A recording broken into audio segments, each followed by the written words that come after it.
FF 판넬을 지붕 위에서 가공한 후에 먼지를 불어내고 있습니다. 절단하고 가공된 정품 FF 판넬을 외벽에 곧바로 세웁니다. 그리고 중방철골의 전용 화선을 사용해 스크루볼트를 결착시킵니다. 많은 업체들이 시공하는 방식과 같은 듯 하지만 좀 다른 부분이 있죠. 그리고 뭔가 하나가 빠졌다는 생각이 들지 않으십니까? 다시 보겠습니다. 여타 업체들이 외벽재에 FF 판넬을 붙일 때 측면이나 하부에 치수에 맞게 절단하는 것이 아닌 가공하는 걸 본 적이 있으신가요? 그리고 기본적으로 판넬과 판넬 간에 우레탄 폼을 사서 붙여가는데 아세만 빌드는 우레탄 폼 충진을 전혀 하지 않았습니다. 그래도 괜찮을까 하는 의구심이 많이 드시죠? 이 부분에 대한 명확한 해답과 설명이 영상 속에 분명히 있으니까 꼭 확인해 보시기 바랍니다.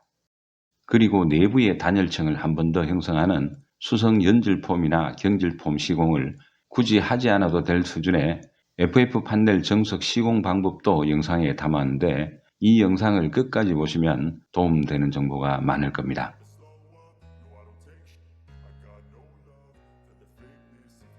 아름다운 세상 만들기의 아세만 빌드입니다.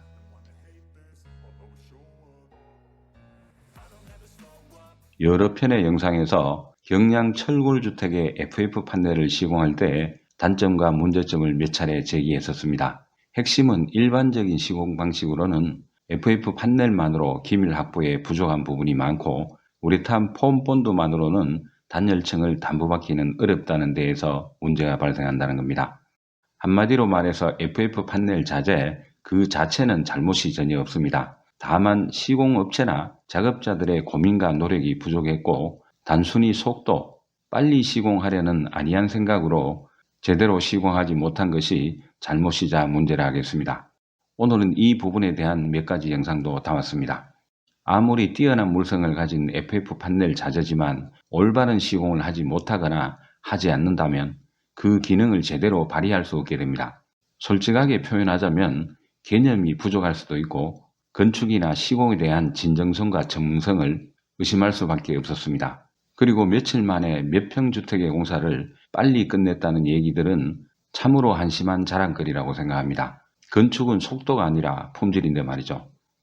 일반적인 시공법, FF 판넬과 판넬을 종으로 세워 수평으로 이어붙일 때 단순히 폼 본드만으로 충진하는 것으로는 여러 문제점에 노출될 가능성이 높고 기밀성을 담보하기 어렵기 때문에 내단열을 보충하며 추가 비용을 들여야 합니다. 이 비용은 얼마 정도일까요?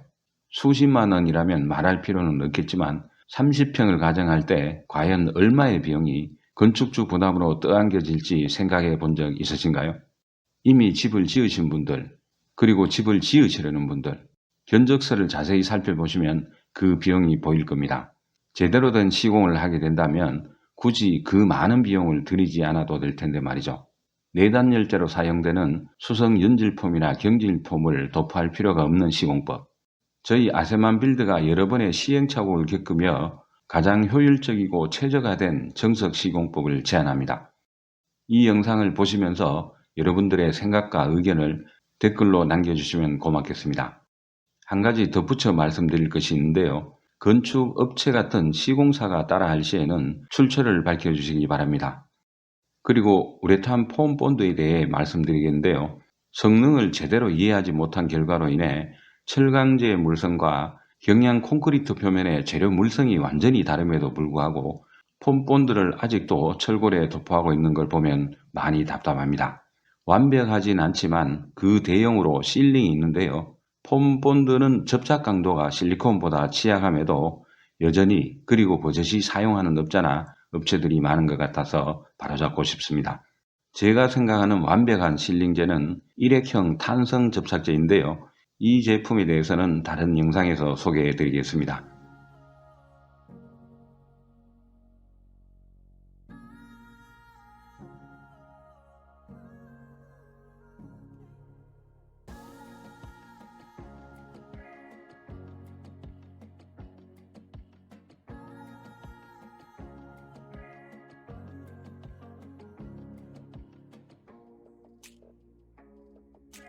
저희 아세만 빌드는 우수하고 뛰어난 자재인 FF 판넬, 상표 등록증을 가진 정품 FF 판넬,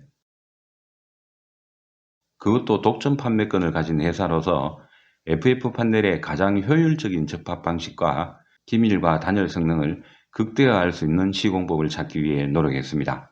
그 디테일한 시공법 일부를 함께 보겠습니다.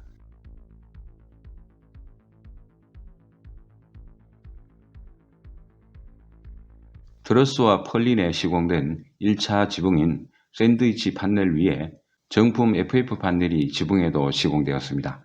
지붕 코너에는 이 부장님이 수직으로 세워질 FF 판넬을 가공하는 중인데요. 1차 원형톱으로 절단한 긴 변의 가장자리 판넬에 컷서로 표면을 따내고 있습니다. 이 작업은 무엇을 위한 것일까요?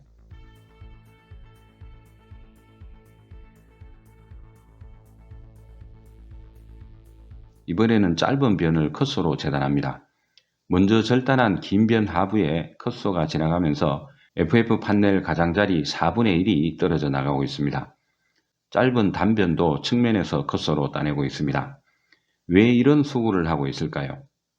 왜 이렇게 해야만 했을까요? 그 해답은 잠시 뒤에 확인해 보시겠습니다.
이렇게 포항 전원주택 외벽체와 지붕은 정품 FF 판넬 100T 시공이 완료되었습니다. 이 현장에는 FF 판넬을 수평으로 횡시공하는 세 가지 방식을 시도했었고, 종시공 방식 두 가지도 시도하면서 좀 더 효율적이고 보다 완벽에 가까운 시공법을 찾았습니다.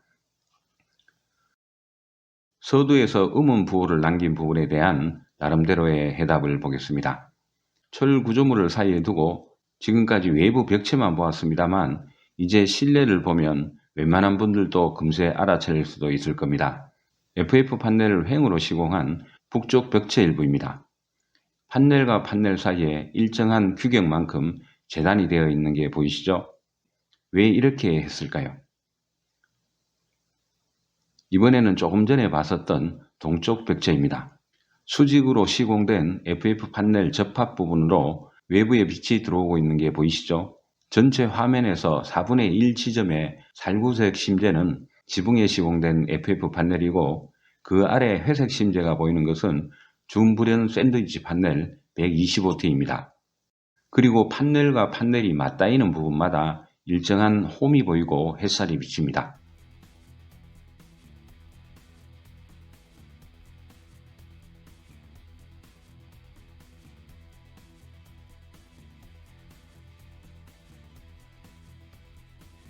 외부의 지붕 위에도 절단하고 가공된 부분도 보입니다. 이번에는 남쪽 벽체입니다. 이곳에도 북쪽 벽체처럼 수평으로 정품 FF 판넬이 지부되었습니다. 아래에서 세 번째 조인트 부위에는 B3 우레탄 폼이 홈이 파진 부위에 2회에 걸쳐 충진된 모습입니다. 가까이에서 자세히 보겠습니다. 맞닿이는 조인트 부위에 좌측 FF 판넬은 대략 15mm 정도 가공되어 절단되었고 우측 FF 판넬과 인위적인 틈을 형성시킨 겁니다. 이 빈 공간에 우레탄 폼 본드가 아니라 팽창력이 우수한 B2 내지는 B3 우레탄 폼을 2회에 나눠 걸쳐 충진하면서 기밀과 단열층을 구현하게 됩니다. 외부에 빛이 들어오는 곳, 좌우를 잘 보시기 바랍니다. FF 판넬 100T가 지붕판으로 시공된 것인데 이 지붕판과 외벽체판에도 일정 간격, 대략 15mm의 틈이 있습니다. 외벽체 판넬과 지붕 판넬 사이의 기밀층을 좀 더 확실하게 형성하기 위해 FF 판넬 하단에 가공을 한 것인데요. 이 부위에도 우레탄 폼을 2회에 걸쳐 정밀하게 충진해 준다면 일반적인 시공 방식과는 어떤 차이가 발생할까요?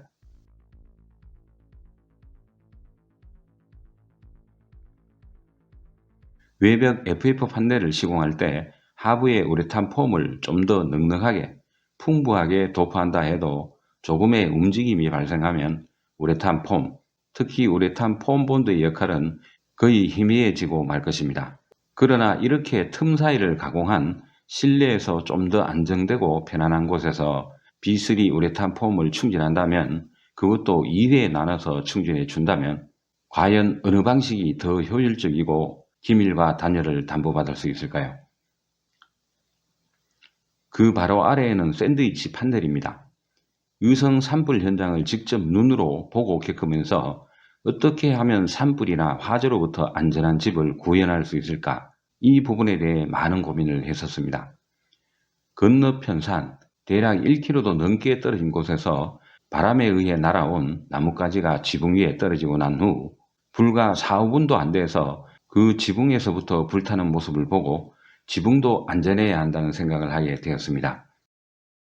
또 다른 면의 기능적인 측면에서는 2층 지붕 구조로 시공을 하면 단열층이나 차음성 면에서 훨씬 더 유리하겠다는 판단이 서면서 이 집은 지금 보이는 펄린 철골 위에 샌드위치 판넬을 1차로 시공한 후에 2차로 FF 판넬 시공을 하게 되었습니다.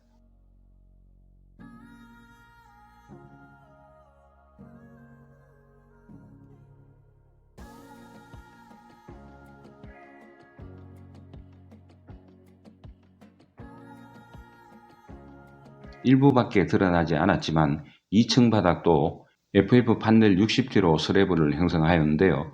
결론적으로 말씀드려서 이 주택은 모든 것이 정품 FF 판넬로 지어진 집입니다. 물론 다른 신소재도 적용이 되었는데요. 그 부분에 대해서는 계속해서 업로드되는 영상에서 확인할 수 있을 겁니다.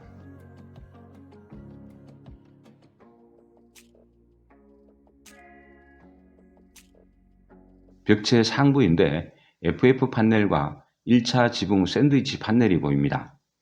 대부분의 시공자들은 이 부위를 쉽게 생각하는 것 같은데 이 장면이 지붕과 만나는 부위에 대해 가공하는 과정입니다. 이 부분도 벽체와 지붕 간의 인위적인 틈을 만들어서 우레탄 폼을 정밀하게 충진해 줘야만 기밀층을 형성하고 단열성을 강화할 수 있습니다. 지금까지 본 것만으로는 정품 FF 판넬 시공이 마감된 건 아닙니다. 벽체와 벽체가 만나는 접점 부위, 벽체와 실내 천장이 만나는 부위, 벽체와 지붕이 만나는 부위 등에는 우레탄 폼으로 기밀을 위한 충진 작업이 정밀하게 시공되어야 하는 매우 중요한 공정이 몇 가지 남았습니다. 실외는 물론이고 실내까지 기밀 충진 작업을 제대로 해준다면 굳이 내단열을 하지 않아도 무방하다고 판단합니다. 이로써 외벽체와 지붕에 대한 FF 판넬 시공을 마쳤습니다. 구독자 어느 분의 댓글처럼 콘크리트, 좀 더 사실적으로 표현하면 새로운 주택형으로 불릴 만한 철강 콘크리트 주택으로 지어진 건물 외관을 보겠습니다.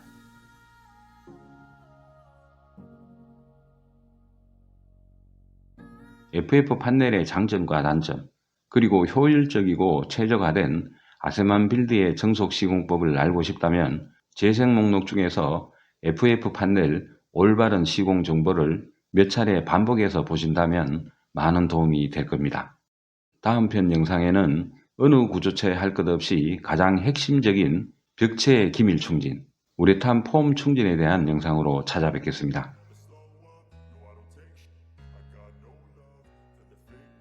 지금까지 아세만 빌드의 아름다운 세상 만들기였습니다. 감사합니다.